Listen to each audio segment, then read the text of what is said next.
wa nasta'inuhu wa nastaghfiruh wa na'udzu billahi min shururi anfusina wa min sayyiati a'malina. Asyhadu an la ilaha illallah wahdahu la syarikalah wa asyhadu anna Muhammadan abduhu wa rasuluhu alladzi la nabiyya wa la rasula ba'dah. Allahumma shalli wa sallim wa barik ala Muhammad wa ala alihi wa sahbihi wa man tabi'ahum bi ihsan, amma ba'd. Surat Al-Baqarah ayat 80. A'udzu billahi minasy syaithanir rajim.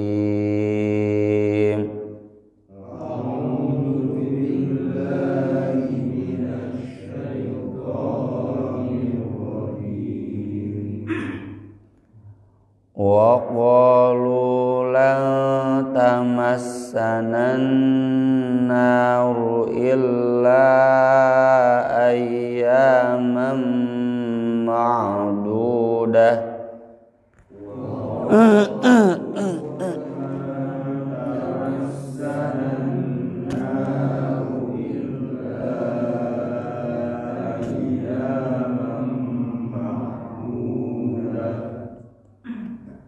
Qul attakhadhtum 'indallahi 'ahdan falan yukhlifallahu 'ahdah.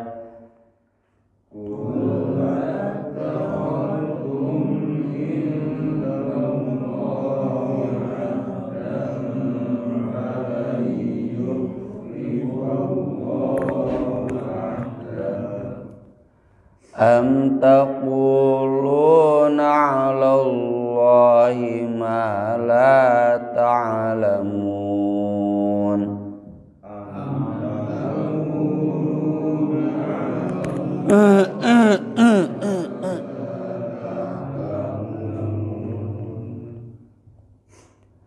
Bala man kasaba sayyi'atan wa ahatat bi khati'atu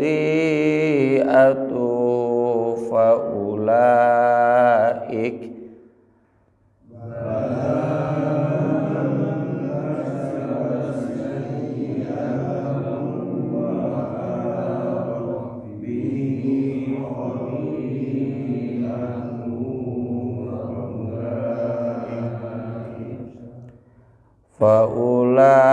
faulaika ashabun nari hum fiha khalidun.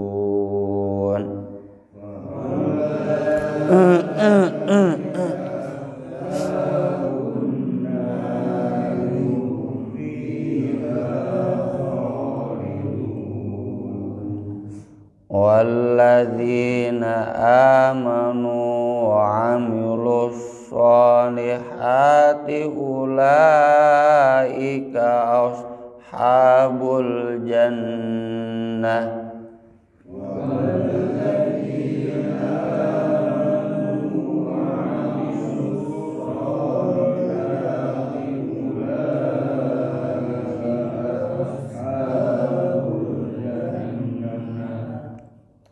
Hum fiha khalidun.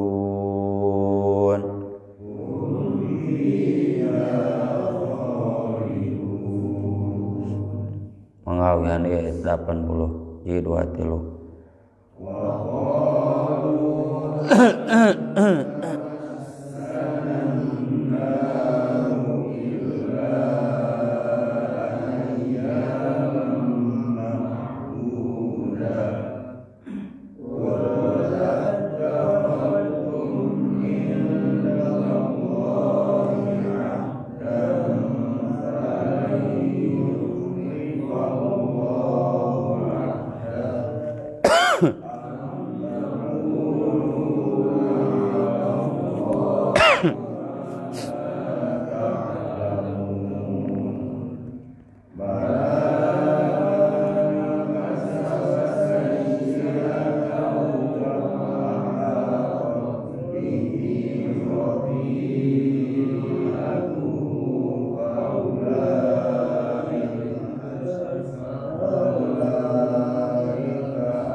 Wa qalu, dan mereka berkata, kaum Yahudi, lan tidak akan pernah tamassana menyentuh kami an-naru api neraka illa kecuali ayyaman beberapa hari saja ma'dudah yang bisa dihitung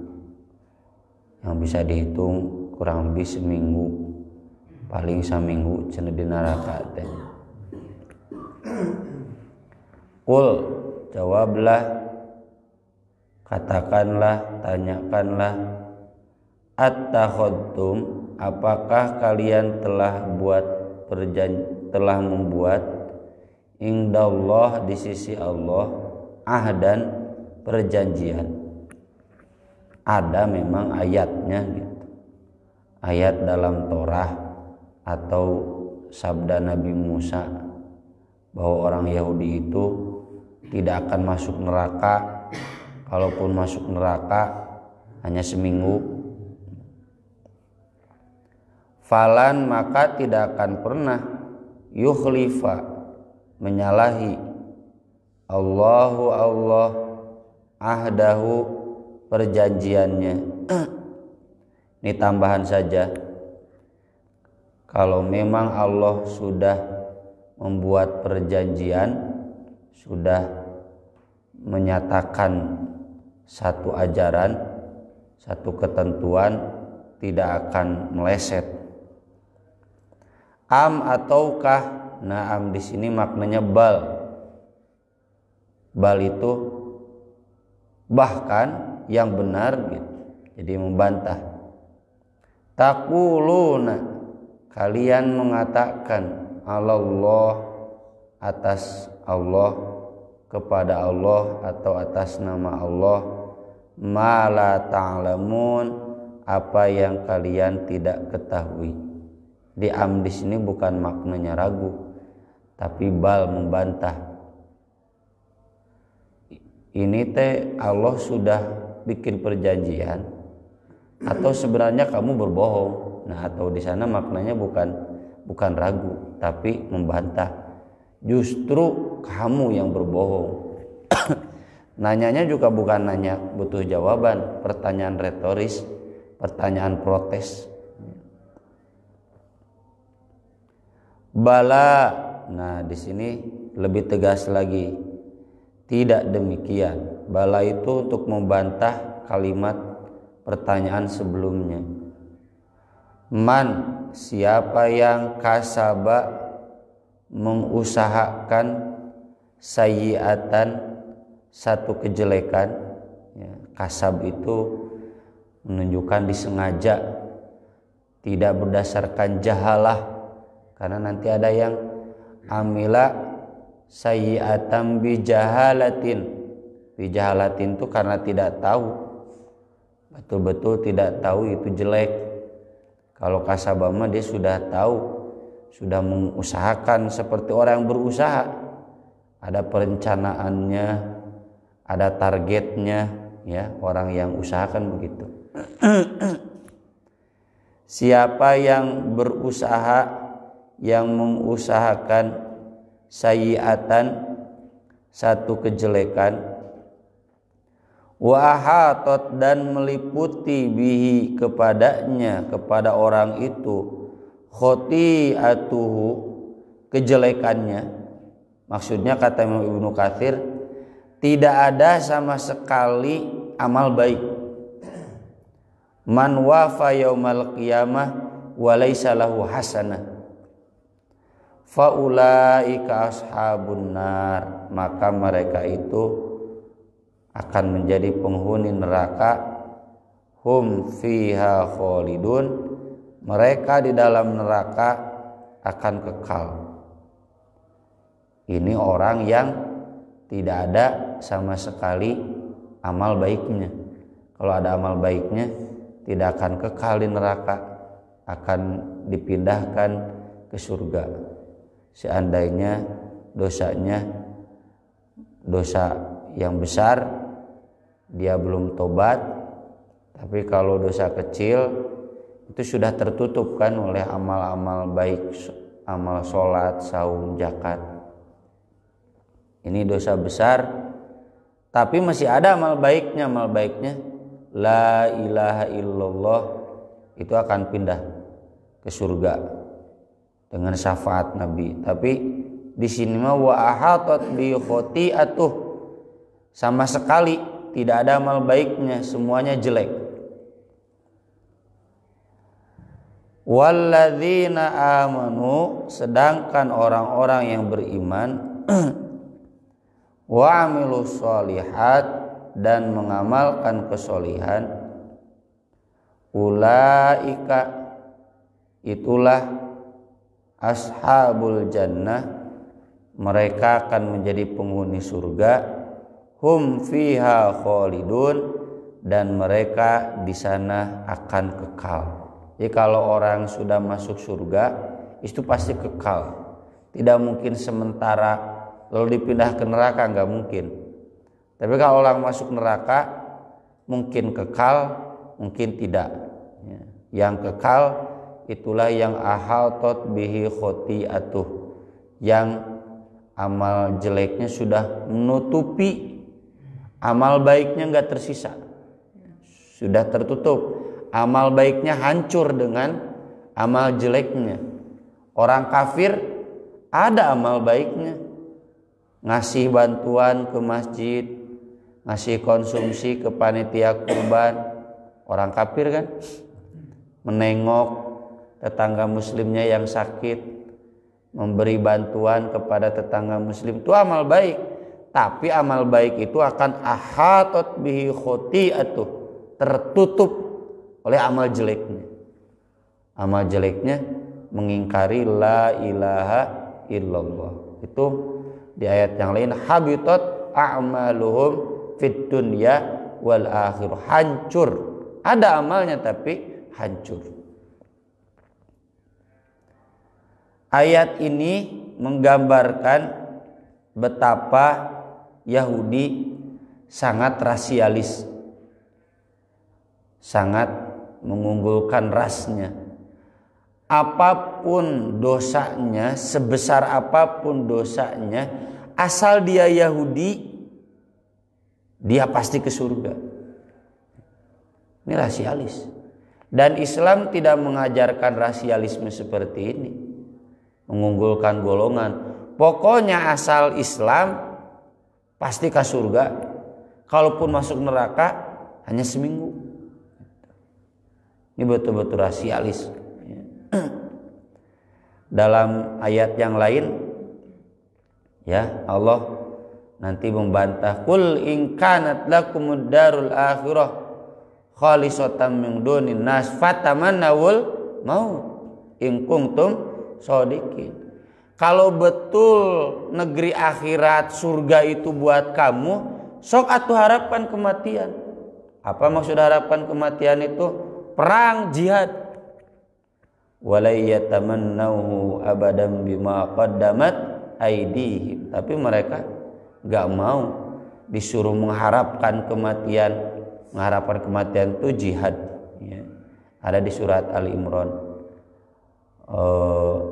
Walaqad kuntum tamannawnal mauta min qabli an talqu faqad ra'aitumuhu wa antum tanzurun. Itu kan ditujukan kepada kaum muslimin yang masih ada sifat munafik.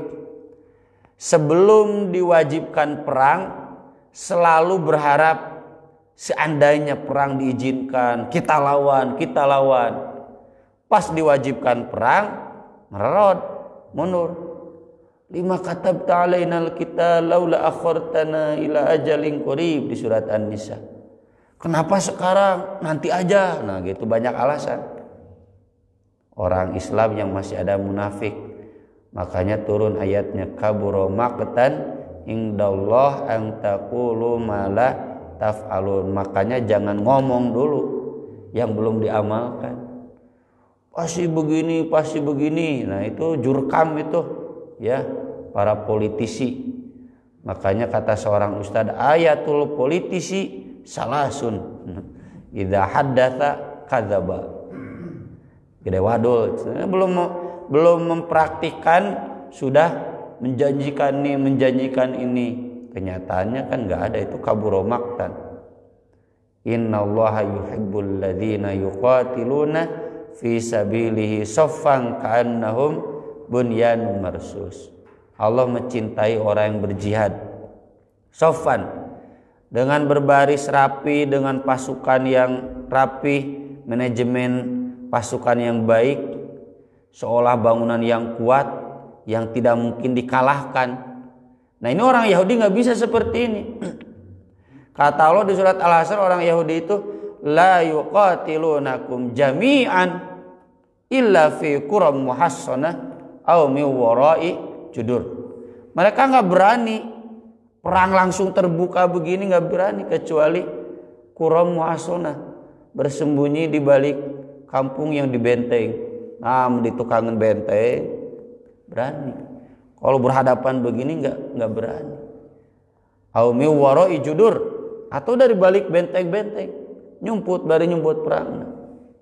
Itu pertanda Yahudi pengecut.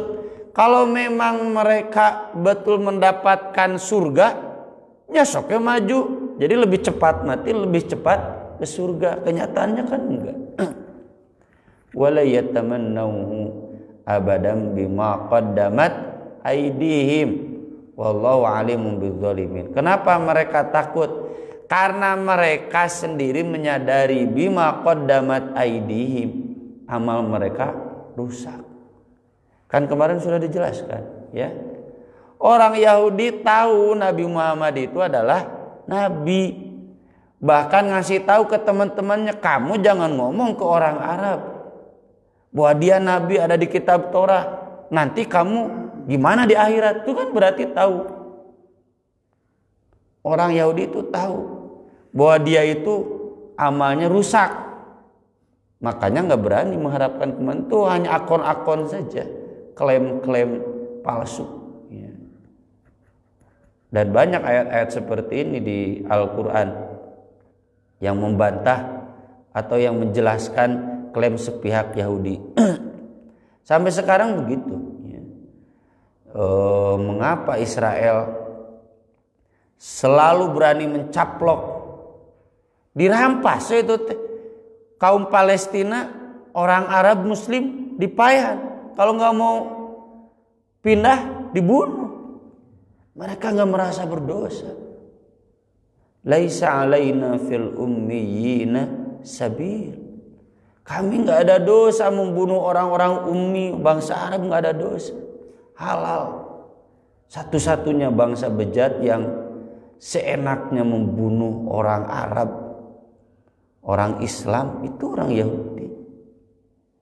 Sejarahnya dari sejak tahun 1910 itu kan mulai ada Zionis, organisasi yang menggalang dana, yang program utamanya bagaimana mengembalikan orang Yahudi ke tanah Palestina. Kampanye ke seluruh dunia, kan mereka menguasai media. Datanglah ke Palestina, beli, awal-awal nama beli paksa ya. Nah, ada yang nggak mau pakai kekerasan. Mereka punya tentara. Sampai tahun 48 mereka berani memproklamasikan diri negara baru yang sudah jelas mereka bukan penghuni aslinya, kan kurang ajar, biadab. Lalu tahun 48 sampai tahun 67 itu perang. Nggak ditukangeunana tuh Amerika jeung Inggris, senjatana cara ranggih.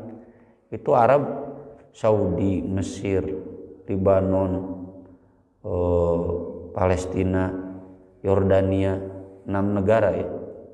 Satu lagi apa, Libya. Perang 6 hari, kalah ini 6 negara sama Israel. Jadi mereka paksa ya. Tahun 67 itu seperti yang sekarang.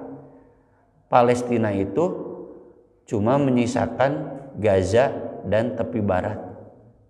tepi baratnya nama daerah.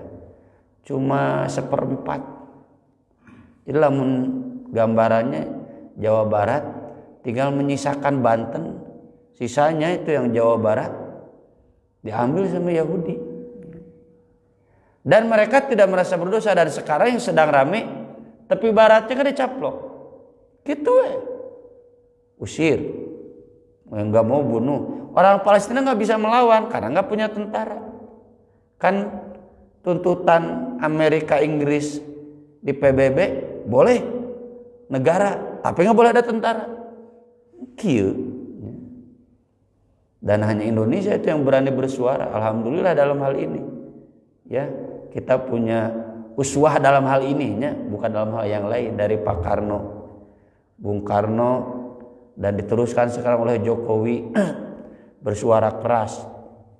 Itu dengan adanya konferensi Asia Afrika di Bandung tahun 55, itu kan intinya menyuarakan kemerdekaan Palestina atas Israel. Dan sampai hari ini Indonesia konsisten tidak mengakui Israel sebagai negara. Dati Bung Karno nak gitu ya, bab ieu mah Bung Karno teh udah turutan. Sampai sekarang Jokowi nggak mau mengakui, MPR nggak mau mengakui Israel sebagai negara. Nah, itu gambaran rasialisnya bangsa Yahudi terhadap Arab. Pokoknya kami ini dalam surat Al-Maidah, nahnu abna'ullah wa ahibba'uh. Kami ini anak Allah, kami ini kekasih Allah. Jadi apapun yang kami lakukan bebas. Sangat rasialis. Imam Ibnu Katsir di sini menulis satu hadis di mana ketika Nabi menaklukkan Khaybar, ini kan sudah kalah ya. Khaybar itu benteng terakhir, perkampungan terakhir yang berbenteng Yahudi di Madinah. Kalah kan? Ini sudah kalah. Masih berani orang Yahudi itu ngasih daging kambing bakar ke Nabi, tapi sudah diracun. Dan Nabi tahu tentu dari Jibril.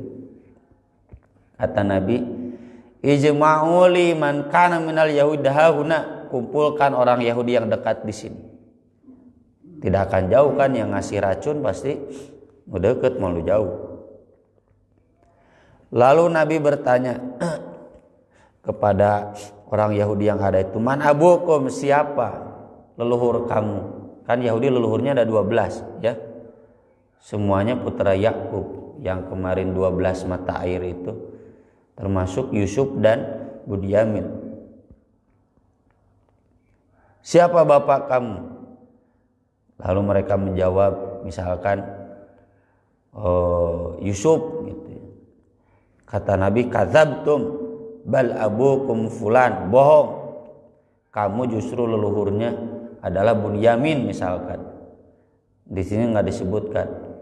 Kata orang Yahudi, sodakta wa barorta, ya Anda tepat, bagus. Kurang ajarnya Yahudi.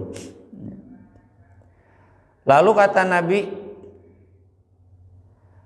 man ahlun nar, siapa yang akan menjadi penghuni neraka? Yahudi menjawab, nakunu fiha yasiron, kami akan jadi penghuni neraka tapi sebentar. Tsumma takhlifuna fiha, nah nanti digantikan sama kalian. Ke Nabi ini, kalian kekal di neraka. Kurang ajar. Nabi kemudian menjawab, ikhsa'u, celaka kalian. Wallahi la nukhlifukum fiha abadan, kami tidak mungkin menggantikan kalian di neraka selama-lamanya. Lalu Nabi tanya, kamu yang menuangkan racun di kambing ini? Kata orang Yahudi, ya, jujur. Kata Nabi, kenapa kamu menuangkan racun di kambing ini dan menyuguhkannya ke saya? Kami hendak menguji kalau kamu seorang pendusta, nastarihu min, kami tenang, tidak akan diganggu lagi seorang pembual. Wa in kunta nabiyan lam yadurrok, tapi kalau kamu betul nabi, itu racun tidak akan berbahaya. Silakan makan. Kalau Anda mati berarti Anda pendusta. Kalau Anda nabi, Anda nggak akan mati. Kurang ajarnya Yahudi. Ini sudah kalah ini. Harusnya kalau suku sudah kalah, sudah ditaklukkan, bager gitunya ke bangsa yang menaklukkan itu. Ini mah enggak, berani meracun. Tapi Imam Ibnu Katsir juga memberikan catatan ayat 81-82 juga tidak kemudian menyatakan Yahudi pasti ke neraka, umat Nabi Muhammad pasti ke surga, enggak. Karena Islam tidak mengajarkan rasialis. Keselamatan itu bukan berdasarkan ras. Tetap saja Islam mengajarkan apakah kasaba sayyi'atan ataukah amanu wa amilus sholihat. Kalau Yahudi itu amanu wa amilus sholihat, masuk surga. Kalau umat Nabi Muhammad kasaba sayyi'atan, ya masuk neraka. Jadi tidak kemudian membantah Yahudi yang rasialis dan Al-Quran kemudian membenarkan kita yang akan masuk surga pasti, enggak. Tergantung amal juga. Di sini Imam Ibnu Katsir menyajikan dua dalil untuk menggugah kita. Yang pertama surat An-Nisa 123, laisa bi amaniyikum wala amaniyi ahlil kitab. Urusan masuk surga itu bukan berdasarkan angan-angan kalian atau angan-angan ahli kitab. Angan-angan itu kan klaim sepihak. Saya kan sudah Islam, saya sudah syahadat, tenanglah pasti ke surga, itu amani. Gak mungkin ya. Masuk surga hanya klaim sepihak. Apa bedanya dengan Yahudi yang amalnya rusak, tapi karena Yahudi pasti ke surga ya. Yang kedua, dengan hadis tentang muhaqqiratul dzunub. Muhaqqiratul dzunub itu dosa-dosa yang dianggap sepele. Maksudnya dosa-dosa kecil. Jangan merasa karena kita bebas dari dosa besar. Dosa besar itu kan sihir, membunuh, mabok, maling, zina, yang kriminal-kriminal. Kan kita selamat kan? Ya, insya Allah. Jamaah di sini nggak ada kan yang membunuh, mabok, maling, zina, riba, sihir, fitnah, kabur dari medan perang. Ya. Itu dosa-dosa ada 9. Satu lagi musyrik. Kita bebas. Kita yakin la ilaha illallah. Tapi kata Nabi, jangan menyepelekan dosa-dosa kecil. Iyyakum wa muhaqqaratuz dzunub wa muhaqqaratiz dzunub fa innahunna yajtami'na 'ala rajul hatta yulikna. Karena kalau dosa-dosa kecil itu ngumpul di seseorang, ya binasa juga. Kata para ulama, kalau dosa kecil itu banyak, yang gede-gede oge gitu. Besar juga. Kalau besar ya dosa besar. Maka dari itu definisi dosa kecil itu, contoh, seandainya gibah itu dosa kecil, sekali. Kalau berulang kali gibah teman, bukan teman ya, saingan bisnis, tiap kali ngomongkan si anu yang jeleknya saja dan tidak berubah sampai tua, sampai mati, itu mah berarti numpuk atau jadi dosa-dosa gede kan. Nah ini di sini maka kita jangan berangan-angan kosong karena merasa kita jauh dari dosa besar lalu kemudian menyepelekan dosa yang kecil. Nabi kemudian menggambarkan dosa kecil itu ibarat kaum nomaden badui yang berpindah-pindah datang ke satu tempat, masing-masing cari kayu bakar, masing-masing cuma dapat satu, semuanya dikumpulkan kayu bakar itu satu kan cukup itu mendatangkan api yang besar, cukup untuk membakar. Itulah dosa-dosa kecil. Suudon satu kali iya kecil, Tapi kalau selalu saja suudon kepada orang yang tidak kita sukai, terus nepikeun ka kolot, bahkan nepikeun ka paeh, suudon itu tidak dihilangkan, berarti jadi dosa besar. Inilah angan-angan kosong, termasuk berarti kasabah sayyiatan, sudah mengusahakan. Dia sudah mengusahakan bagaimana agar selalu sukses suudonnya, agar selalu sukses gibahnya. Beda dengan orang yang tidak tahu kan, bijahalatin, dia memang nggak tahu, tapi dia mudah kalau diingatkan jangan begitu. Atau kalau ternyata yang disudonnya itu tidak seperti itu, langsung bertobat, langsung datang mengucapkan selamat, langsung datang memohon maaf sudah suudon. Ini mah sudah kasabah sayyiatan wa hatat bi khotiatuh, hati-hati, faulaika ashabun nar, meski dia orang Islam. A'udzubillahi min dzalik. Aqulu qouli hadza wa astaghfirullah li wa lakum. Subhanakallahumma bihamdik asyhadu an la ilaha illa anta astaghfiruka wa atubu ilaik. Wassalatu wassalamu ala rasulina al-karim. Wassalamu alaikum warahmatullahi wabarakatuh.